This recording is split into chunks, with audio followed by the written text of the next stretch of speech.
Shalom. Selamat pagi saudara. Makasih Pak Dokter. Iya, terima kasih Pak Dokter dan Ibu Tata. Terima kasih. Saya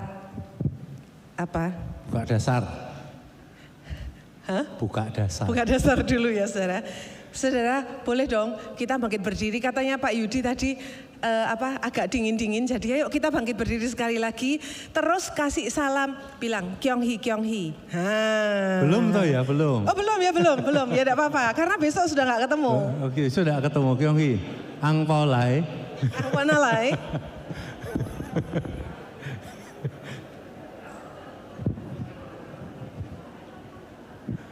Ini spesial hari ini ya.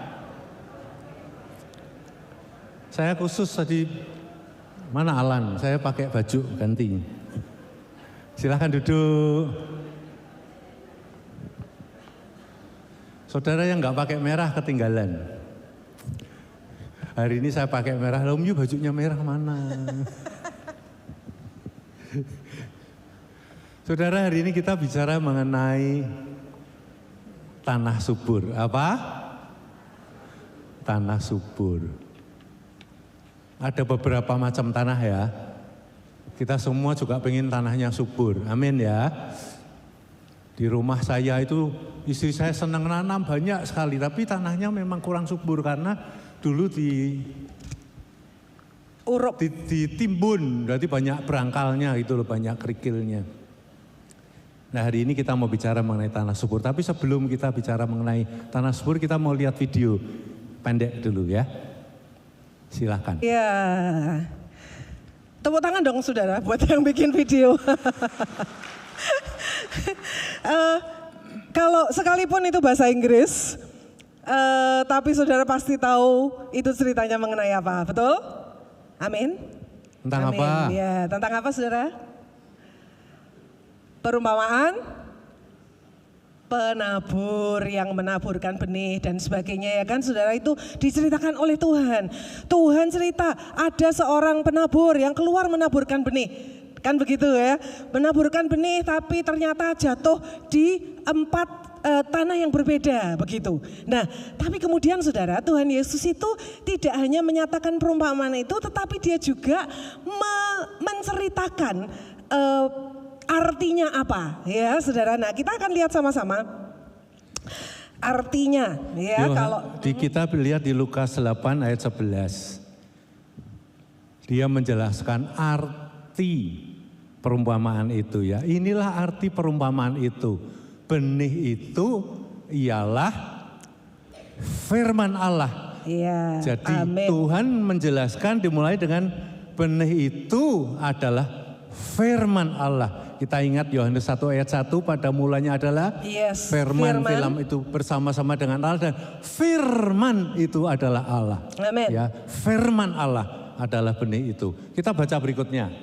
Saya senang kita membaca ayat bersama-sama. Mulai ayat berikutnya ya, ayat 12. Ya, sama-sama saudara ya. Nah, 1, 2, 3.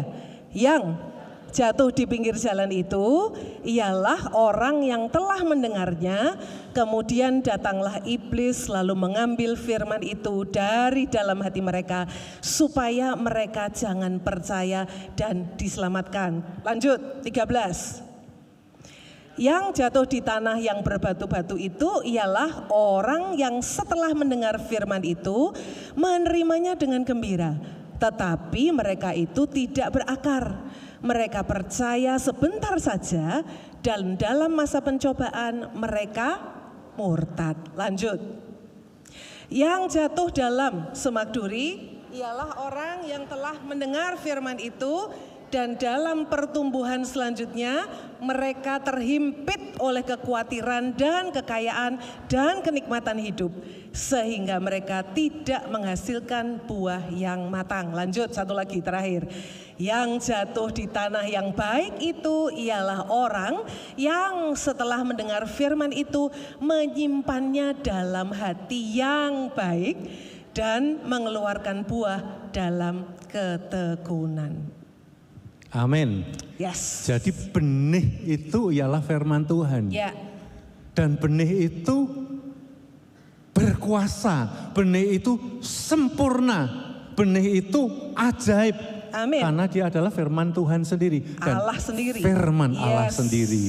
Dan orang yang menabur benih itu selalu ada di tengah-tengah kita. Ya. Melalui khotbah, melalui YouTube yang kita dengar, Ya. pengajaran-pengajaran, melalui M3 yang kita lakukan Yes. bersama, melalui hamba-hamba Tuhan yang sharing dan mengencourage kita, mengirimkan firman Tuhan. Benih itu ada, firman Tuhan itu ada di sekitar kita dan Ya. terus ditabur di dalam kehidupan kita. Amin. Nah, tapi saudara tadi dikatakan ya, penaburnya ada, benihnya ada.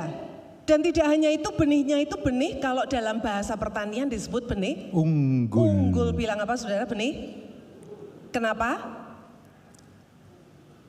Karena firmannya itu Allah sendiri saudara. Jadi benihnya itu hidup dan pasti jos, dia tahan sakit penyakit ya, tahan hama, tahan cuaca, dan pasti menghasilkan hasil yang luar biasa gitu.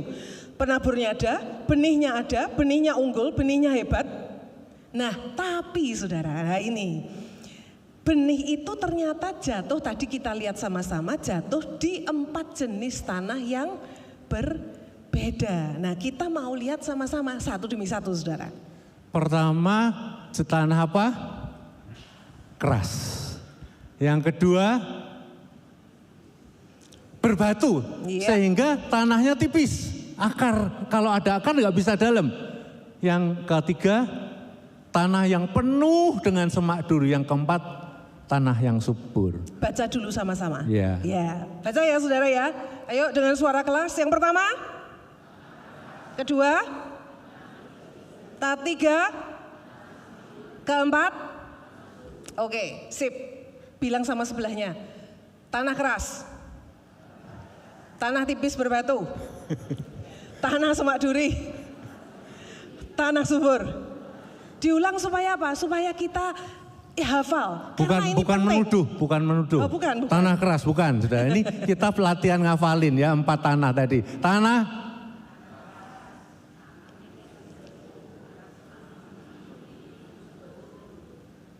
ada 4 tanah.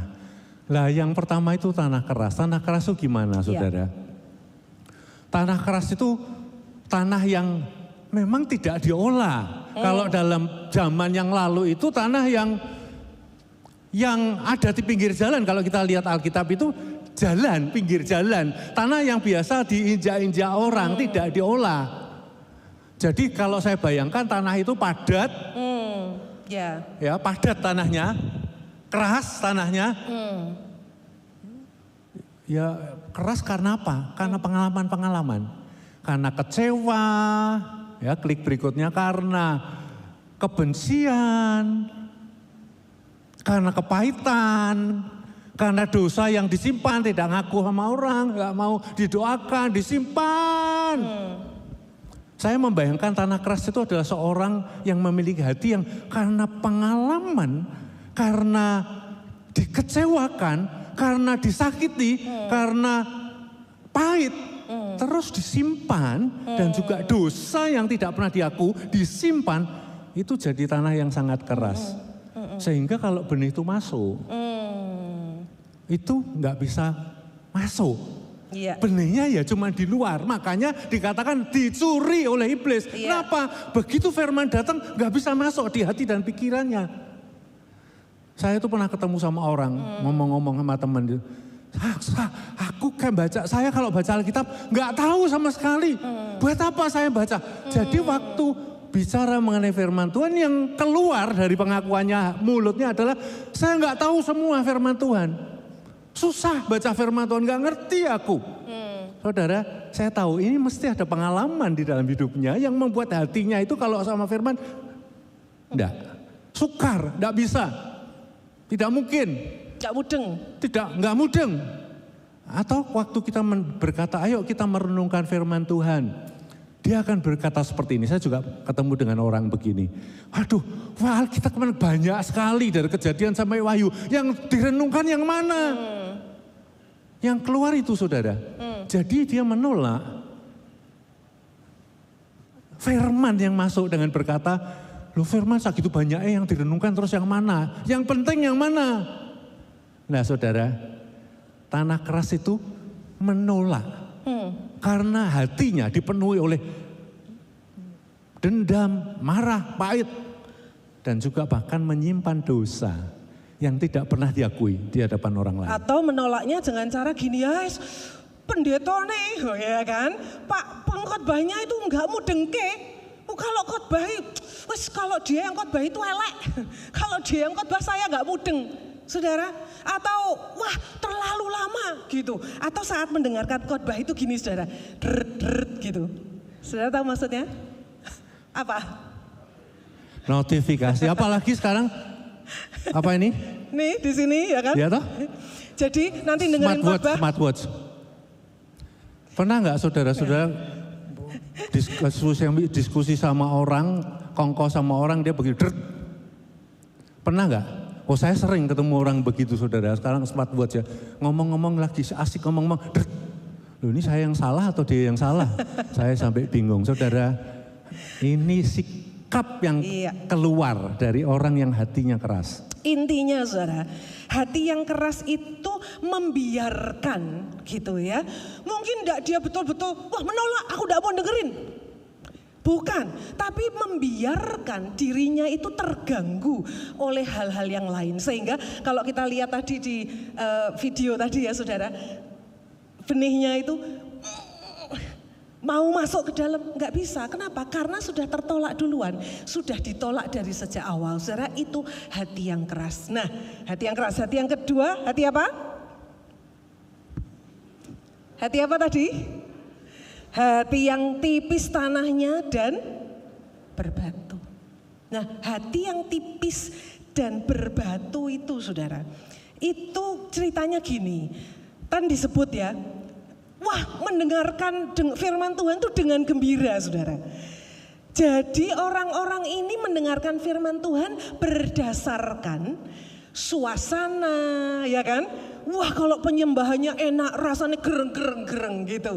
Atau wah kalau yang khotbah itu lucu gitu. Jadi berdasarkan perasaannya, berdasarkan suasana, berdasarkan keadaan, berdasarkan berkat yang dia terima, berdasarkan situasi di tengah-tengah di mana dia berada. Saudara, waktu dia mendengar firman seperti itu ya, berdasarkan apa saya catat ini, perhatian dari orang lain, wah kalau diperhatikan, wah berangkat. Kalau enggak, aku aja enggak dibesuk sama Om Syu kok. Ya kan, ngapain aku pergi. Nah, sehingga saudara, karena dia mendasarkan pendengaran firman-Nya, penerimaan firman-Nya atas dasar perasaan, atas dasar keadaan, maka ya waktu kenyataan itu dihadapkan kepada dia, kenyataan apa saudara? Kenyataan apa coba? Halo? Kenyataan hidup sehari-hari itu haleluya terus enggak saudara? Waktu dicela, ya toh, pelayanan susah-susah, korban waktu, hujan-hujan loh sekarang tuh kalau sore hujan terus saudara ya kan. Oh sudah susah-susah mimpin M3 gitu kan. Atau berdoa tidak dijawab oleh Tuhan, gak kunjung dijawab. Tuhan itu orang itu sudah dijawab, sudah diberesi persoalan kok aku enggak.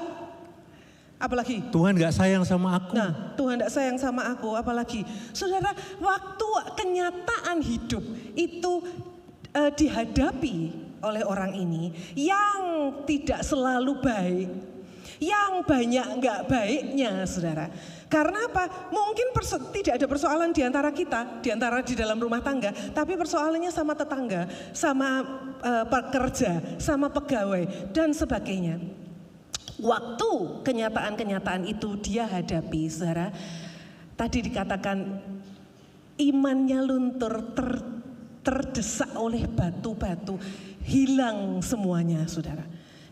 Kenapa? Karena tidak berakar, ya. firman itu nggak berakar, firman itu tidak mendalam.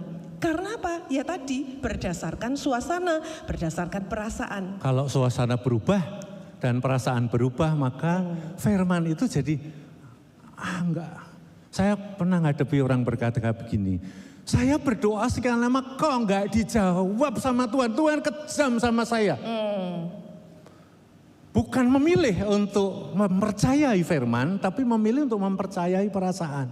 Jadi tanah yang tipis itu tanah yang hati dan perasaannya itu menguasai dia lebih daripada firman yang berkuasa.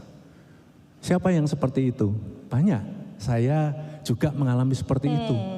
Saudara, yang ketiga tanah apa? Semak duri. Tanah semak duri itu dikatakan kekhawatiran dunia itu menekan dia. Jadi tipu daya menekan benih itu. Saudara, tanah yang ketiga atau tanah yang semak duri itu adalah tanah yang takut pada saat menghadapi tekanan-tekanan persoalan hidup yang dialami. Contoh ekonomi. Ya, pada saat saya kok enggak breakthrough ya. Kenapa ya saya enggak breakthrough? Jadi firman itu menjadi tidak berdaya di dalam kehidupannya. Atau yang sekarang ya orang sudah punya agama baru, saudara. Ya, kesukaan, keinginan dunia menghimpit dia. Saudara, sekarang ada agama baru di Indonesia ini, agama padel. Tahu ya agama padel ya? Itu padel itu, tren besar itu sekarang itu, dan itu menjadi agama. Teman saya ada yang agamanya maraton. Maraton itu kan Sabtu Minggu, sampai kemana-mana. Itu agama baru. Itu menjadi kesukaannya dia, sehingga dia lupa bahwa saya harus berakar di dalam firman. Itu tidak pada waktu orang-orang di sekitarnya atau keinginan di sekitarnya mempengaruhi kehidupannya, maka dia jadi firmannya jadi kepencet kira-kira gitu ya. Betul, terhimpit. Firman Tuhan terhimpit dan kalah sama semua keinginan yang lain.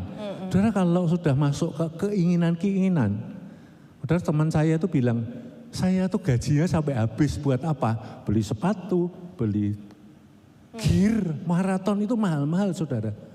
Padel itu, waduh, anak teman saya bilang belikan padel, raket itu bisa puluhan juta loh. Saya sampai heran. Kenapa? Karena teman saya pakai. Saudara, keinginan dunia bisa loh menekan firman. Iya, keinginan dunia, tadi dikatakan juga ketakutan, saudara. Takut miskin, takut tidak diterima. Jadi dia kompromi, takut tidak punya apa-apa, takut dinilai oleh orang, direndahkan oleh orang. Kemudian takut apa lagi? Takut ditolak. Eksistensinya itu tadi, saudara, berkenaan dengan padel ya. Saya diceritani oleh teman gitu. Jadi rupanya sekarang padel itu, saudara, ada fashionnya. Loh, gimana? Jadi kalau main, saudara, grupnya, itu bajunya sama semua gitu. Dan saudara jangan main-main, harganya itu jutaan, saudara.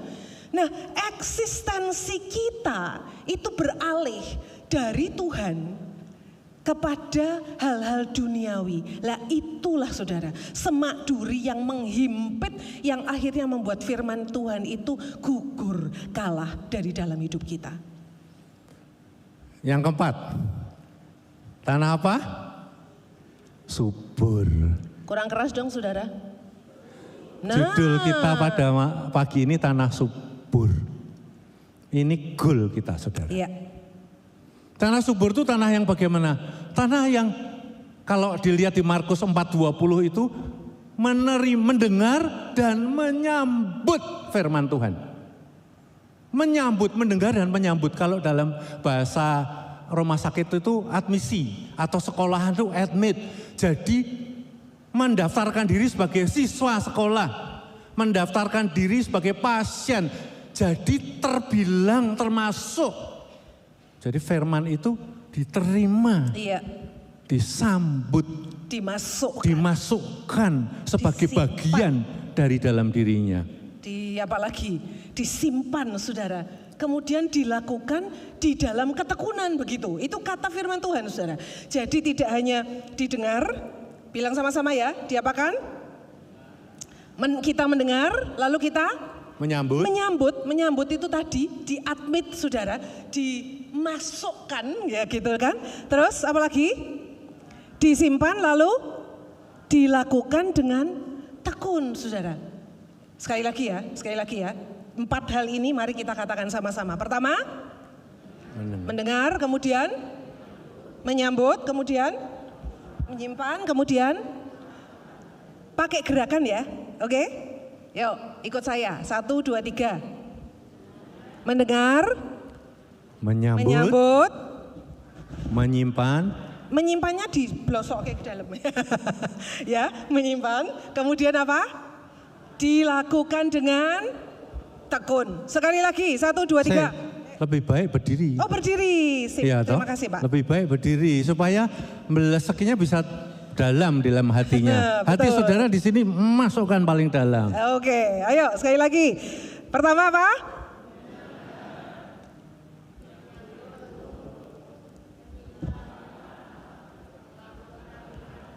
Oke, sip. Sekali lagi ya, saudara. Saya tidak pakai mic.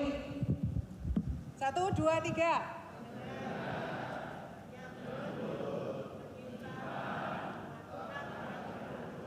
Yes, tepuk tangan buat kita semua. Silakan duduk. Nah, itu tanah subur, saudara.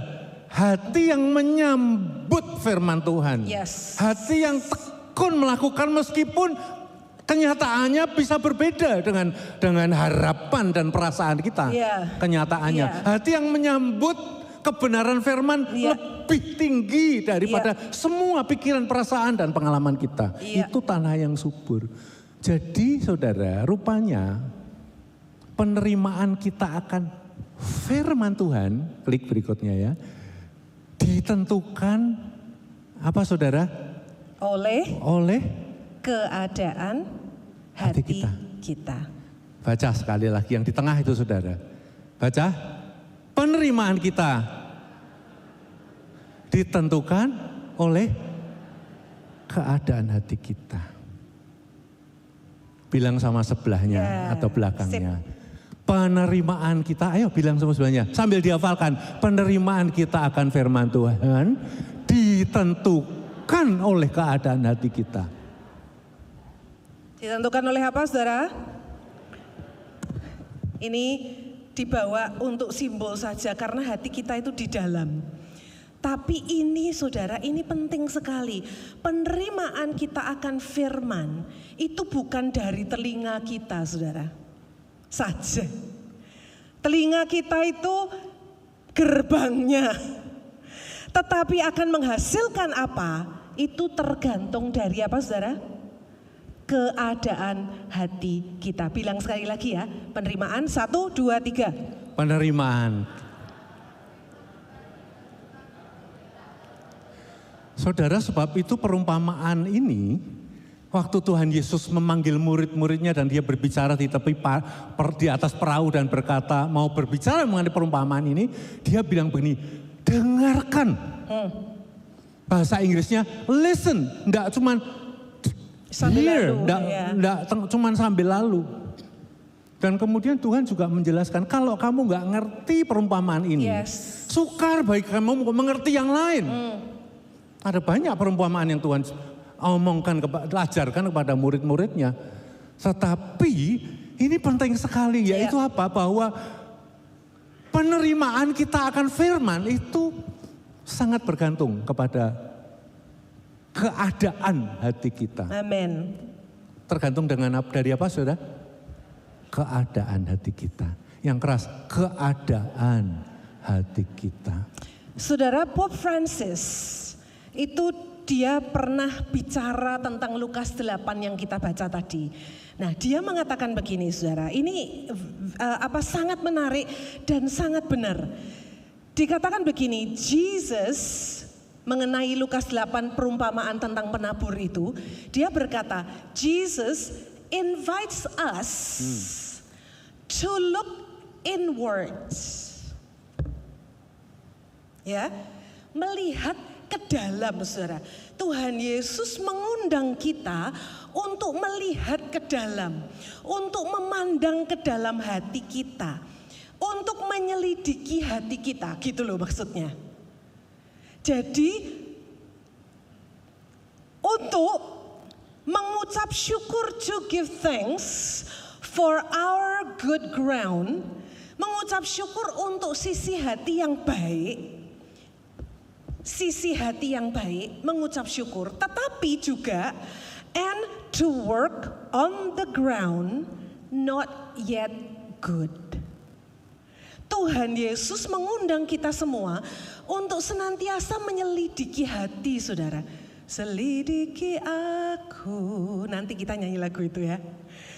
Menyelidiki hati supaya kita tahu mana yang masih keras, mana yang berbatu, mana yang penuh semak duri, dan mungkin ada bagian-bagian yang sudah subur. Tapi yang penting kita ngucap syukur untuk bagian-bagian yang subur, untuk bagian yang baik. Tapi juga kita mesti work on. Bilang sama-sama apa? Work on. Sekali lagi. Mengerjakan. Bilang sama-sama apa? Untuk mengerjakan, saudara. Bagian-bagian hati yang belum, katanya, yang not yet good, yang belum baik, yang belum subur, terus dikerjakan. Karena memang, saudara, tidak seorang pun punya tanah hati yang sempurna. Setuju? Ya. Amin. Setuju? Bilang ya, tidak ada seorang pun yang punya tanah hati yang sempurna. Boleh klik? Sudah. Oh ya, sorry. Iya, tidak seorang pun memiliki tanah hati yang sempurna. Baca sama-sama, 1, 2, 3. Tidak seorang pun memiliki tanah hati yang sempurna. Betul. Jadi kita ini kan melihat perumpamaan itu bukan untuk menghakimi orang. Wah, kayak memang keras hati. Kayak memang hatinya banyak durinya itu. Sehingga dia tidak bisa bertumbuh. Tapi perumpamaan ini adalah untuk kita meminta Tuhan menyelidiki hati kita. Jadi bukan menghakimi orang, tapi minta Tuhan menyelidiki. Mulai dari saya, Tuhan, sebab saya tidak sempurna. Iya. Jadi kita tidak melihat perumpamaan ini parsial. Orang ini tanah keras, orang ini tanah lunak, subur. Enggak, saudara. Tetapi ini sebuah kesatuan yang ada dalam hidup seseorang dan kita mesti bekerja terus untuk mengizinkan Tuhan memeriksa dan membersihkan hati kita.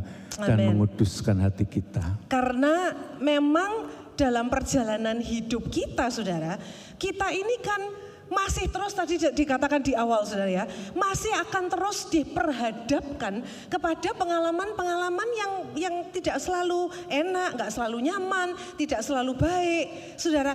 Sehingga pasti gitu, di dalam hati kita mungkin masih ada hal-hal yang harus dibersihkan, rumput-rumput yang harus dibuang, batu-batu yang harus dibuang, saudara.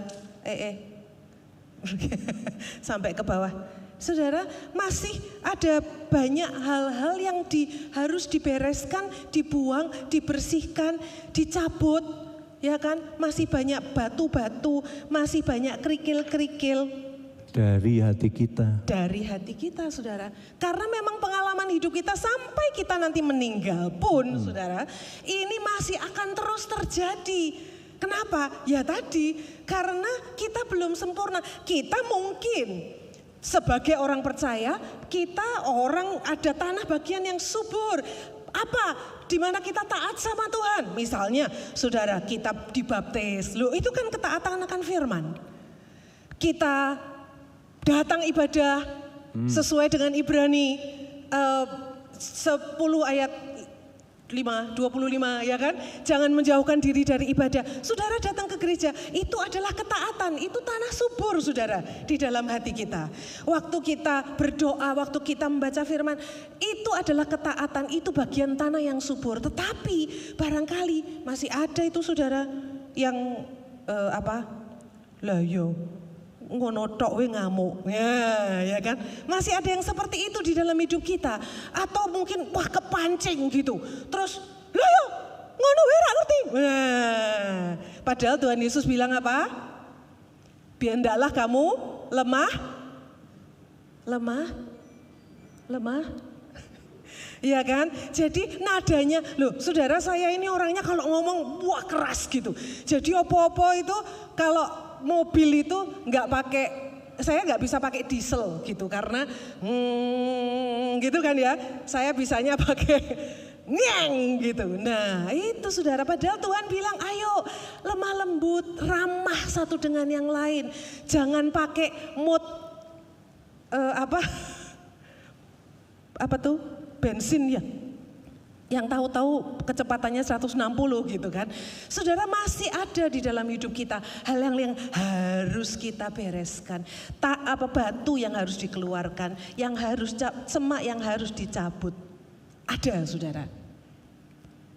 Jadi kita caranya bagaimana? Sering ingat enggak beberapa minggu lalu kita sharing mengenai apa? Mengenai apa saudara? Agak keras? Soaking. Kami menyadari betapa pentingnya soaking bagi orang percaya. Kapan soaking yang paling bagus? Kapan waktu soaking yang paling bagus? Kapan? Pagi hari. Ya. Saudara, waktu soaking itu kan kita membayangkan firman Tuhan, menerapkan firman Tuhan. Saya sering membayangkan begini, kalau saya membutuhkan mujizat berdoa bagi orang yang sakit supaya Tuhan menjamah dia, saya membayangkan salah satunya orang wanita yang sakit pendarahan. Sakit tapi terus dia maju. Saudara, itu ayat tertulis tapi kita tidak pernah lihat dalam pikiran kita. Kita bayangkan maju cari Tuhan, maju cari Tuhan. Kemudian Tuhan terjamah, dia bilang siapa yang jamah saya? Saudara, membayangkan firman di dalam soaking itu juga seperti engkau berkata Tuhan, bukakan mata hatiku supaya kau lihat visi, kenyataan dari firman itu. Saudara, kita ini akan menghadapi kenyataan hidup terus dan terus.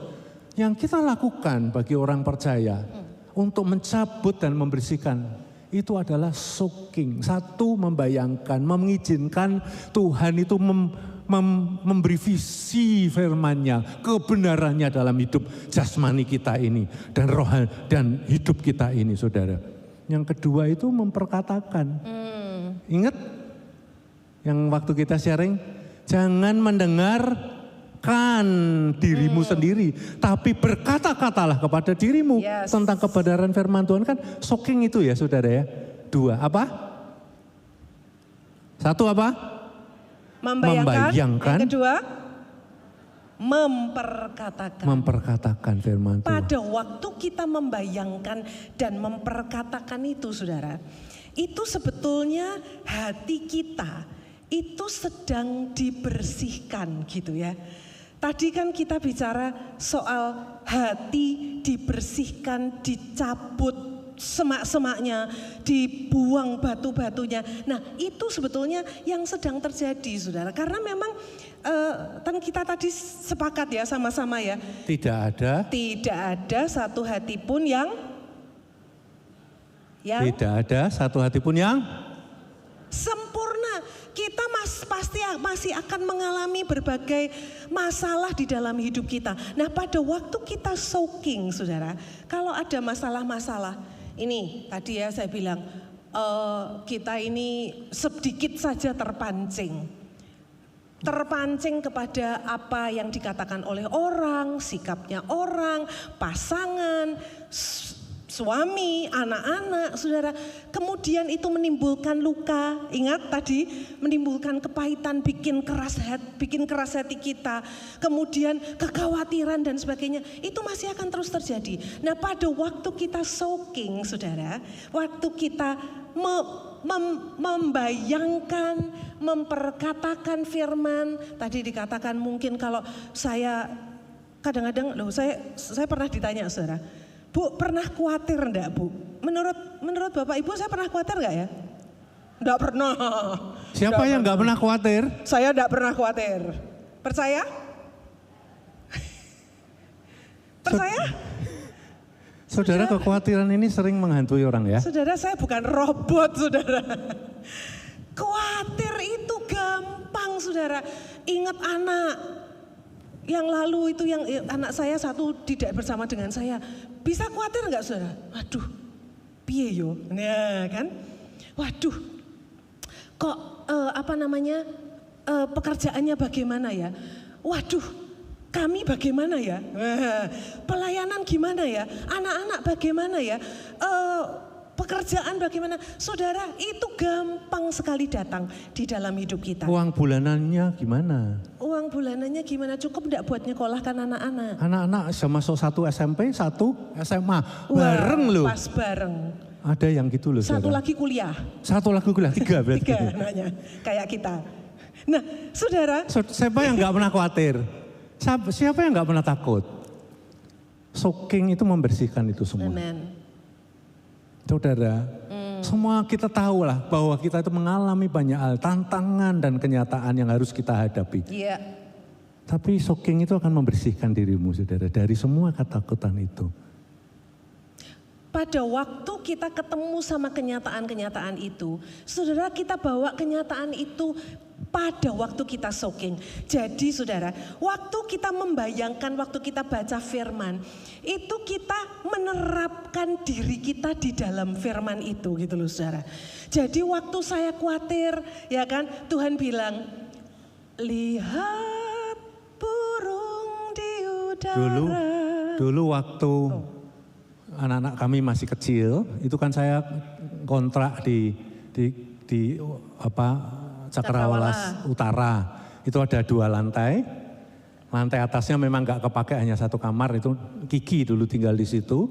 Anak-anak saya waktu kecil itu sering saya ajak naik ke tangga. Anak 3 saudara ya, naik ke tangga. Terus kita nyanyi Matius 7 tadi, Matius yang Tuhan. Lihat burung di udara, lihat. Kebetulan sebelah rumah saya itu ada sarang burung walet itu loh yang terbang-terbang. Lihat rumput bunga-bunga, memang ada pot-pot di situ. Semua Tuhan peliharakan selalu. Ini anak 3 tak renteng ke atas gendeng nyanyi lagu itu. Terlebih orang percaya. Saudara, sampai dengan ini saya tahu Tuhan memelihara hidup kami. Anak saya tidak pernah kekurangan. Kalau ada ketakutan, ya ketakutannya dibawa di Tuhan itu, di soaking time. Di soaking time engkau sedang berbicara, Tuhan wahyukan kebenaran itu di dalam hidupku. Tuhan, aku mau berkata dalam hidupku yang takut bahwa firman-Mu adalah kebenaran. Firman-Mu ya dan amin. Yes, amin. Dan lihat apa yang terjadi waktu engkau soaking, saudara. Salabim. Ini bukan salabim. Ini Tuhan membersihkan. Ini Tuhan bekerja di dalam hidup kita, saudara. Waktu kita soaking, waktu ada hal-hal, saudara, tadi saya kan nanya, menurut saudara saya pernah khawatir enggak? Pernah takut enggak? Saudara, saya pernah ngalami, waduh, tiba-tiba saudara, bisa ketakutan sakit, takut sakit kanker, takut sakit ini, sakit itu, gitu. Mengganggu sekali di dalam hati saya. Saudara, lalu saya bilang, saya ingat ada firman Tuhan, jadi waktu saya duduk di hadapan Tuhan, saya membayangkan, saudara, firman Tuhan bilang begini, tetapi aku tidak akan mati, tapi aku akan hidup. Saya membayangkan aku tidak mati, tapi aku akan hidup dan aku akan memuliakan nama Tuhan. Aku akan menceritakan kebesaran-kebesaran Tuhan. Waktu saya takut, saudara, saya membayangkan Tuhan Yesus jalan, saya jalan di belakangnya, pegang jubahnya, seperti yang tadi diceritakan, saudara. Pada waktu itu saya lakukan, saya berkata, saya membayangkan, kemudian saya berkata-kata kepada diri saya, lihat apa yang terjadi pada hati saya, saudara. Hati saya dibersihkan. Apakah saya nggak pernah khawatir? Lu sering. Apakah saya nggak pernah takut? Sering. Tapi saya tidak mau membiarkan batu-batu, semak duri, dan rumput-rumput itu. Apakah selalu berhenti? Hari ini berhenti? Tidak pernah ada batu-batu yang mencoba masuk? Ya enggak saudara. Tapi ini akan terus saya lakukan. Kenapa? Karena saya tahu Yeskiel 36 ayat 26 bilang apa saudara? Tuhan akan memberikan hati yang apa? Hati yang apa? Baru Saudara. Setiap kali kita soaking pagi hari, ingat ya kemarin pagi hari itu semua sudah dibersihin oleh Tuhan. Nah waktu kita soaking, hati kita juga dibersihkan oleh Tuhan. Kita punya cara pikir yang baru, kita punya cara jalan-jalan yang baru, kita punya cara hidup yang baru. Nih saudara, baca bareng-bareng. 1, 2, 3. Kamu akan kuberikan apa? Hati yang, saudara tadi lagu-lagu, aduh puji Tuhan, terima kasih Pak Yudi. Tuhan tadi kan ngomong lewat lagu-lagu yang kita nyanyikan juga saudara. Tuhan itu menepati janjinya. Jadi kalau Tuhan bilang akan kuberikan hati yang baru dan, lanjutkan ya, dan roh yang baru di dalam batinmu. Dan aku akan menjauhkan, apa saudara? Dari tubuhmu apa? hati. Hati yang keras yang itu tadi loh, kayak tadi. Hati yang keras. Ora, mudeng, elek. Itu akan dijauhkan dari dalam hidup kita sesuai dengan firman-Nya. Dan kuberikan kepadamu hati yang, kita baca sekali lagi sambil berdiri. Saudara yang keras saya tidak mau pakai mic. Oke, ayo berdiri. Baca. 1, 2, 3.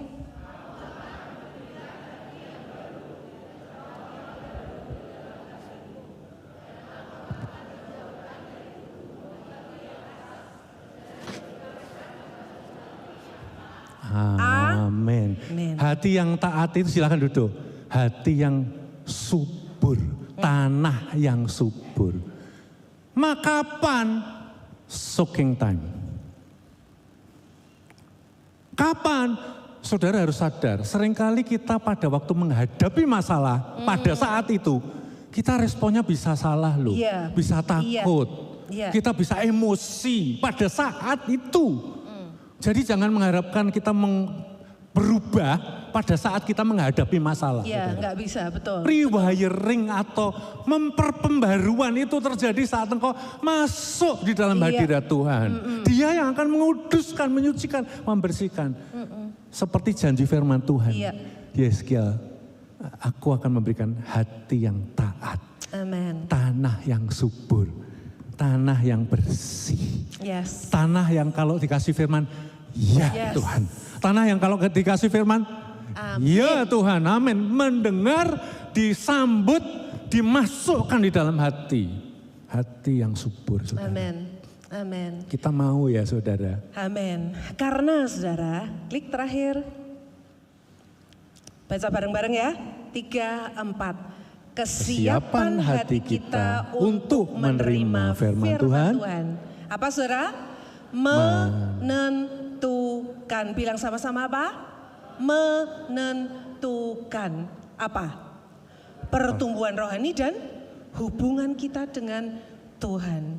Sekali lagi ya, 1, 2, 3. Kesiapan hati kita untuk menerima firman Tuhan, menentukan pertumbuhan rohani dan hubungan kita dengan Tuhan. Saudara, pengen tumbuh rohani? Pengen tidak dikuasai khawatir? Pengen tidak dikuasai oleh hal-hal duniawi atau dosa, saudara? Saya rindu, saudara, saya rindu. Oleh karena itu kita bareng-bareng ya. Yuk, rajin soaking, saudara. Rajin soaking. Tadi kita sudah nyanyi banyak soal firman Tuhan. Janji Tuhan itu pasti akan terjadi di dalam hidup kita. Di mana mulainya?